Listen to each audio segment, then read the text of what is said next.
বিদেশে আমাদের কোনো প্রভু থাকবে না। আমাদের প্রধানমন্ত্রী কে হবে, নির্বাচনে কে যাবে আর যাবে না তা যদি একটা দেশের পররাষ্ট্র সচিব এসে এখানে উকালতি করে, এরা কি বন্ধু? এরা হচ্ছে শত্রু। ক্ষমতা দখল করে দেশ শাসনের আকাঙ্ক্ষা নিয়ে এখানে আসেননি।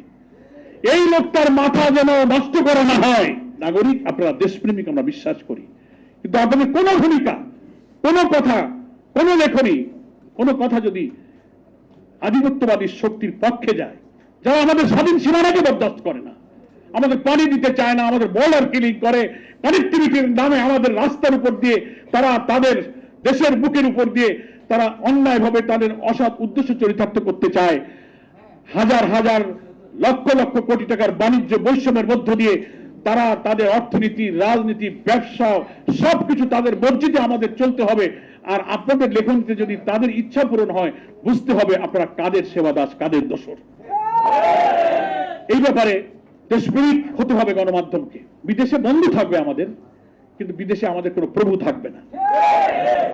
বিদেশে আমাদের বন্ধু থাকবে, আমরা সকলের সাথে সুসম্পর্ক রাখবো, কিন্তু আমাদের প্রধানমন্ত্রী কে হবে, নির্বাচনে কে যাবে আর যাবে না তা যদি একটা দেশের পররাষ্ট্র সচিব এসে এখানে উকালতি করে, এরা কি বন্ধু? এরা হচ্ছে শত্রু।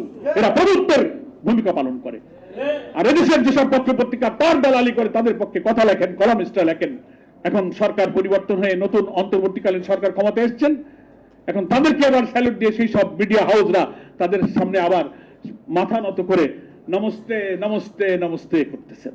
আমি বর্তমান সরকারের যারা উপদেষ্টা মহোদয়গণ আছেন, তার চারিপাশে যারা এই সরকার পরিচালনায় সহযোগিতা করছেন, একটি অবাধ নিরপেক্ষ নির্বাচনের মাধ্যমে নির্বাচিত জনপ্রতিনিধির কাছে ক্ষমতা হস্তান্তরের প্রক্রিয়ায় যারা বর্তমান সরকারকে সহযোগিতা করছেন, জামাত ইসলামী সেই সহযোগিতা, সেই আন্দোলনের অন্যতম অংশীদার। আমরাও সহযোগিতা করতে প্রস্তুত, কিন্তু খেয়াল রাখতে হবে চারিপাশে থেকে প্রফেসর ডক্টর ইউনূস একজন নোবেল বিজয়ী, একজন দেশপ্রেমিক আমরা মনে করি।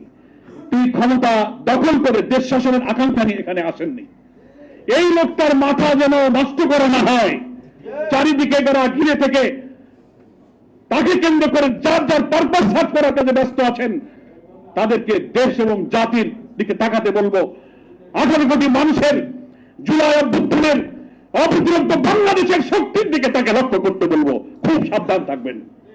আপনারা বাংলাদেশকে আর আমাদের মাঝ থেকে ছিনিয়ে নিতে পারবেন না। আমাদের এই সীমানাকে আপনারা আর ছিনিয়ে নিতে পারবেন না। আমাদের স্বাধীনতা, আমাদের অখণ্ডতাকে আপনারা আর দখল করতে পারবেন না।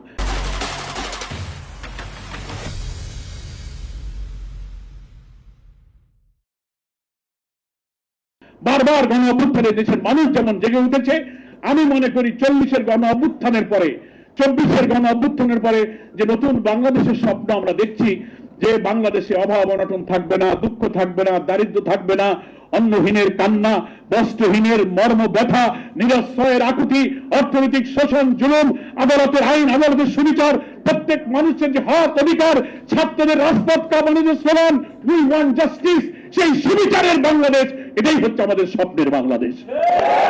আগামী দিনে নতুন অবাধ নির্বাচনের মধ্য দিয়ে আমরা সেই বাংলাদেশ গড়তে চাই।